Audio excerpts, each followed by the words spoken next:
Welcome to the Hilarity Ensues podcast, hosted by Donna, the queen of quick wit, and Jeff, the dean of devious double entendres. Together, they're on a mission to find the funny in life using nothing but their critical thinking skills and sarcasm.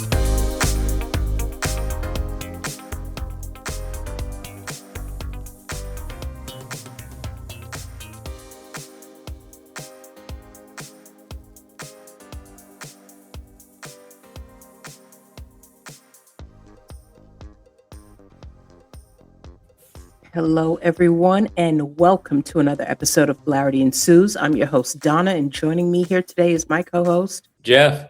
And today we are going to talk about something that's been in the news that relates to military readiness when the government may be overreaching here. And that is a result of Defense Secretary Pete Hegseth. He's been talking about testosterone testing for military men over 30. Some people hear that and think, makes sense. Others hear it and think, what is the government interested in someone's hormone levels? You know, that's where we're going today. Yeah. How does that correlate to their fighting ability? It has nothing to do with it. But his logic says something different. We're going to kind of dive into that. But I've heard this for a long time, that when someone joins the military, you now become property of Uncle Sam. And that's actually not true. Right. You agree when you enlist to certain restrictions, those restrictions being primarily time commitment and your duty once you volunteer to serve. But you do not stop being a citizen, nor do you forfeit your constitutional right. Right. So we need to find out, where do we draw the line here? The line keeps getting moved back further and further. So the military has always required medical exams, their fitness standards and vaccinations that they have to take. Right. That makes sense. That makes sense. You don't want someone enlisting in the military that has a known heart condition or something else that doesn't make them fit to be a soldier, or compromise not only their safety, but the safety of others. I get that. Totally makes sense. But the question here is whether hormone testing belongs in that same category. Yeah, that seems like just crossing the line a bit. Like what difference does that make? Because it's a huge range. It is a huge range. And the funny thing, the first thing when I heard about this, for years we've been hearing women scream, "My body, my choice." They're protesting, "My body, my choice." I never thought the day would come where I would be sitting here recording on Beyonce's internet talking about Beyonce's internet. talking about, for men, their body, their choice. I never thought it would happen. Never foresaw that myself either. Never thought about that. Okay, and whether you agree with the slogan or not, what it basically is rooted in is the idea that medical decisions ultimately should belong to the individual. Mm-hmm. And I'm going to put some things into context here. Imagine, I'm speaking to all the men out there that are listening. Speaking to you too, Jeff. Yeah. Imagine if the government said, any man that's not circumcised needs to get circumcised. Ooh, okay. Well, thankfully, that doesn't affect me. Yeah, that would be very, let's say, detrimental and painful for people who aren't. Oh, man.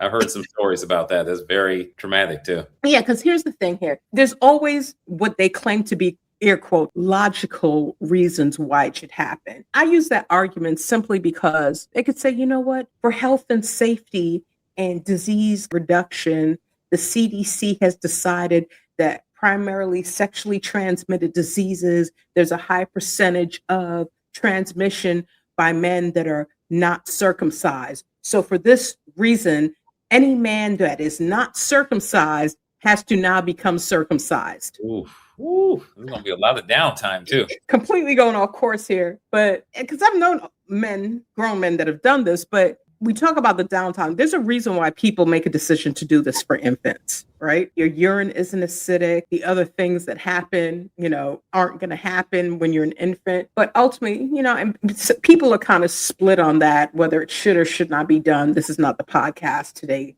for that. But I bring that up is because that is the government coming in and saying, you need to do this, violating your constitutional rights to make that choice for yourself. And I do this as a wake-up call because with military, it's always a test to see if we can move the needle with them before we go out to the masses. Yeah. Okay. So all those men that have been sitting back and be like, no, it's not your body, it's your choice. There's a right to life and stuff like that. And now the tables have turned. Yeah, and the plot has thickened. So the question is, are you willing as a man to acquiesce to the government when they step in and now they're trying to violate your constitutional rights when it comes to your body? Not a fan of that. It's all fun and games when we're talking about women's vaginas. The moment we start to talk about penises, it gets really serious now. Yeah. We're sensitive down there.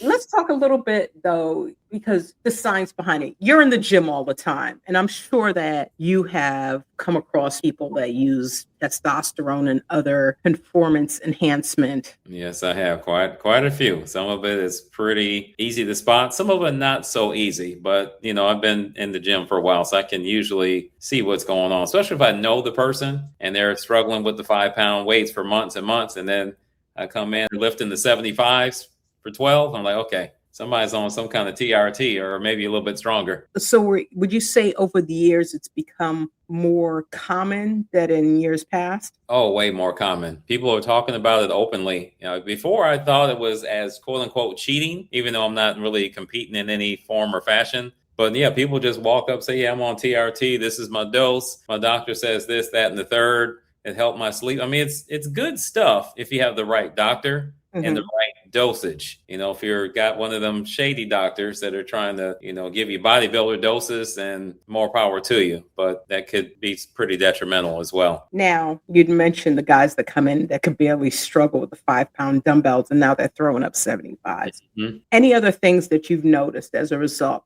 of someone that is on some kind of hormonal replacement therapy? Deeper voices, more facial hair, more energy, better sleep, obviously better sex, and and better metabolism as well. You could eat more crap and get away with it versus a guy that's not on TRT like me. I got to kind of finally start watching what I'm eating a little bit. You still look 30, Jeff. You're good.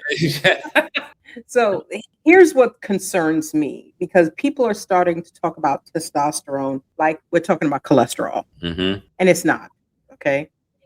You mentioned earlier the normal range for testosterone is a very broad range. I want to say it's like 300 to 1,000 or something like that. And levels can change depending on a number of factors, such as the time of day of testing. In the morning, you could have spiked increased levels that could taper off. Foods you eat. The foods you eat. Lots of high sugar and carbs will definitely make it go down. And also lack of sleep is one of the biggest ones. That's actually a trick that a lot of the guys use when they go get tested, and they know they feel that their testosterone is somewhat normal, but they want to get that jump. They'll just trash just have a trashy night of sleep. They might sleep 2, 3, 4 hours or stay up all night. Doctors often take it and it will be guaranteed way lower than what it would have been, the day before. Yeah. Sleep matters, stress matters, exercise. Yes. So one blood test, I do not think will tell the story. Even medical experts, clinical professors, scientists, they're resistant to this because there are some long-term risks associated with any kind of testosterone therapy. Heart conditions, kidney, high blood pressure.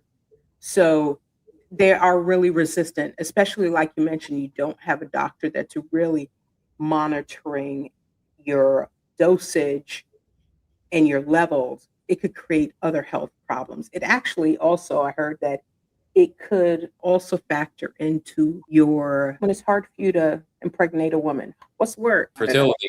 Yes, yes. Yes. Things could impact your fertility. Another thing, speaking along the lines of the military, I remember hearing years ago, and I remember this like when I was in college.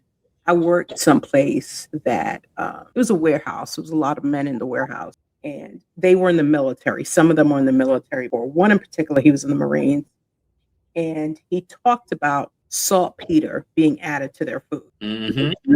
I've heard about it. Okay. So saltpeter, it's a preservative for meats and stuff like that. But according to a lot of men, it was used to lower libido. So depending on who you ask this question to, some will say it's military folklore. Some will say, actually, this is a real thing. And these guys that I worked with believed it was a real thing. One guy, to the point that he said his whole digestive system was like a shambles, because literally he's like, anytime he ate something, he had to be in close proximity to a bathroom. Whoa, that's not cool. Right? Why he was really adamant that that's what they did. He said, there's nothing natural about an 18, 19-year-old guy that has low libido, that's not waking up in the morning, every morning with his flag. At attention. Tin Hut! And he said that started once he went into the military. Mm-hmm. The military stopped using saltpeter as a food preservative mysteriously. I want to say probably it was like the early 90s, if I'm not mistaken. So this is not the first instance of a military kind of trying to impede on a man's sexual rights. Right. Now they're going the exact opposite direction, because that TRT is going to have a lot of soldiers standing at attention. It's going to have a lot of them standing at attention. And the other thing I think it's going to more so impact as well is recruitment. Mm-hmm. Okay. The military isn't exactly turning people away these days. Right. I remember hearing something in the news where they were willing to let people that had criminal records join the military. Wow. Yeah. Lowering their standards. Lowering their standard, which I thought was a bad idea, but the age limits have gone up. For the Army, it's 35. For the Navy, it's 41. Wow. For the Air Force, it's 42. For Space Force, it's 42. The Marines, I think they're the only one, they're at 28 right now. Okay. And that makes sense. They're usually the first to hit the ground running. They don't want any senior citizens slowing them down. So I get it. And the old 29-year-olds. The old 29 years old. Happy. But 30 years ago, those numbers were significantly lower. The Army has always maintained it, I think, 35. But Navy, Air Force, Space Force, they were back in the, their caps were like 28, 29. And now they're increasing that because, especially when it comes to, I call it the brains of our military, Mm-hmm. the Navy, the Air Force, and Space Force. And Space Force kind of piggybacks off of the Air Force when it comes to their enlistment process. But it's harder for them to get people that are smart because they have to pass that ASVAB test. They have to score high in that test. Right. Those branches, shucks. The Marines, you just have to be breathing. They'll take you in. But when you get into like Coast Guard and Navy and Air Force, they want you to score high enough. And so that brings the pool of talent that they have. So now they have to increase the age requirements. There was a guy I know, you know him too. He was in the military. And he told me that there was an engineer that they had to custom fit his uniform. He was so obese. Damn. He didn't have to pass the physical test? No, because he was an engineer. Oh, okay. He was an engineer. So they needed him. This is during the war in Iraq. They needed him during that time. So they made those accommodations. So now you throw into the mix that we're going to start messing with your body. You might soon see that they might raise those limits to, 55, you could join. Oof. I don't know. Not. What? I sure hope not. I don't want anywhere close to that. That's just another reason for someone to say, you know what? I'm good. Yeah. Hard pass. Hard pass. I'm going to kind of ask you that. Besides the whole violating your rights, which that's a recent thing, but why do you think that enlistment rates have declined? Without getting too political, very unpopular wars.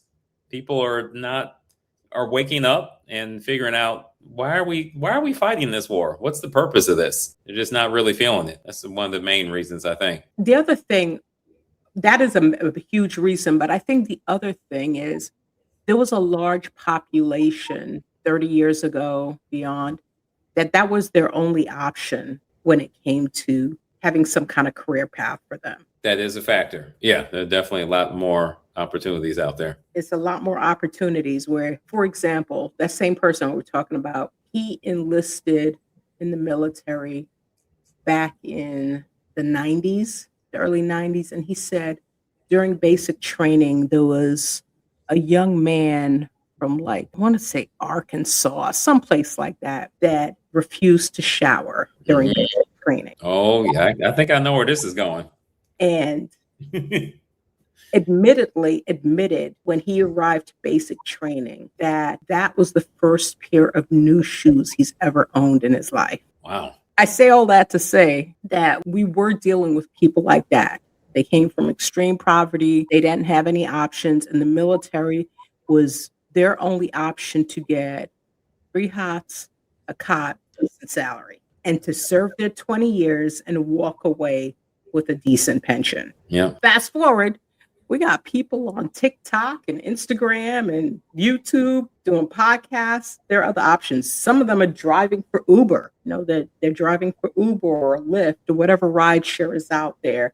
And if they don't want to deal with people, they're doing DoorDash and they're delivering food. So they have options now. Right. So I think that's something that needs to be considered when you're trying to put all these guardrails in places, recognizing that this isn't 1970 or 1980 anymore, where people have limited options. I'm just saying. Yeah. I just thought of a funny story. It's not really that much of a story, but it was related to the Arkansas gentleman who didn't like to shower. So I know this guy. He was pretty far up in the Marines, and he was at a leadership position.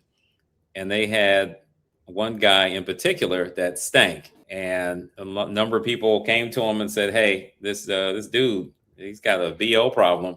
And he's like, "Hey, whatever, private, whatever, you need to, handle your business in the shower, wash up under your arms, wash the booty, wash everything. Just wash it." And he's like, "Yes, sir." And then he'd go up again and he'd smell him again. And he'd be like, "Yo," he caught a whiff of it. He has a very sensitive nose. And he said he didn't say anything right away when they were lined up. But when they were getting ready to go to bed, he pulled like his 3 or 4 like top people there and said, "We're going to do basically Operation Wash That Ass," and they, in the middle of the night, they grabbed him out of his bunk and stripped him butt naked and scrubbed him down, like hard scrub. And he was clean. And after that, there's no problem with the BO. He figured out a way to start washing himself and present himself in a more clean manner. It's funny because that is the same thing that happened to that. When I told you about that, you said, "I know where this is going." Yeah. I think it's like a military thing that they do. Mm-hmm. And he told me they didn't scrub that guy in the shower with a rag. They used the same brushes that they used. Yes. Yeah, I haven't left that part out. Yeah, they use a brush. They do the same thing. It was a brush. It was a hard brush. So it was a very memorable experience for him. It wasn't like, let me softly, give you a sponge bath. It's like, this is going to be a brutal bath where you're going to be bleeding. Yeah. And you're never, ever going to want to experience that again. And for that reason, you will shower maybe 2 or 3 times a day, given the opportunity to do so. Yes. This same guy that was telling me that, one thing he did tell me, he said, out of all of the movies about the military out there, he said the one that comes closest to it is Full Metal Jacket. Yes, that's one of my favorite films. Yeah. He said, if you really want a bird's eye view into basic training and the things that we go through, watch Full Metal Jacket. Yeah. Well, they had a real legit G as a drill. I mean, a real legit drill sergeant who also was an actor. Yes. Yeah, he was, and he wasn't the first choice for that. He had to really audition for it. Went through it, and he played that part perfectly. And then the dude I was telling you about, that's Marine. So he was a Marine, and he saw it, and he verified. That's pretty much exactly same wording and same insults, everything. Yeah. Very realistic. Well, there you have it, folks. Whether you like this or not, or love it or not, this is something that really needs to be a topic of conversation, because we're kind of slowly moving the needle here about what you tolerate today, you're going to have to embrace tomorrow. And my question back out to the men out there, do you want to embrace tomorrow someone coming to you and saying you're uncircumcised, so we're going to have to circumcise you? And that concludes today's episode. Jeff, please share with our listeners how they can support our channel.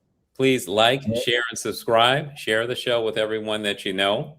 If you're listening right now, please listen all the way to the end so we get credit.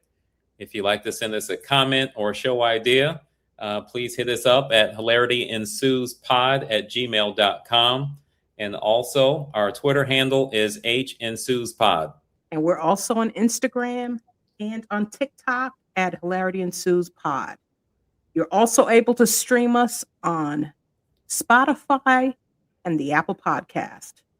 Nice. Please follow us there. Yes. 5 stars rating, because we're 5-star people. That's right. And as always, we may not have all the answers, but we'll definitely make you think. Thank you for tuning in, and goodbye for now. Take care. Thank you for tuning in to today's episode of Hilarity Ensues. Our fantastic music soundtrack is brought to you by TL Music Productions exclusively for Hilarity Ensues. Be sure to connect with us on social media by following Hilarity Ensues Podcast.